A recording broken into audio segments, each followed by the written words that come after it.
You know, when we met downstairs, I said, okay, no one-word answers, everybody really has to talk, or it's going to be a very uncomfortable 40 minutes.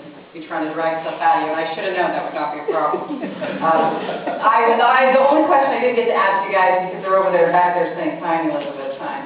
I wanted to know what you guys are going to go back and tell your friends and your family back in your own countries, what you know about the United States. Because we don't have time to ask that. I assume anybody here, any of these Rotarians can come and visit with you and ask you that question? No photo. Okay. Can you guys please stand and take a little bow and...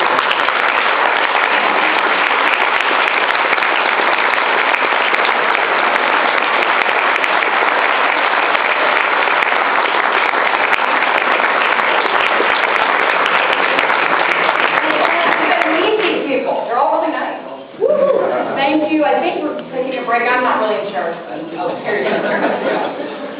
Yeah, sit with them at lunch if you can. And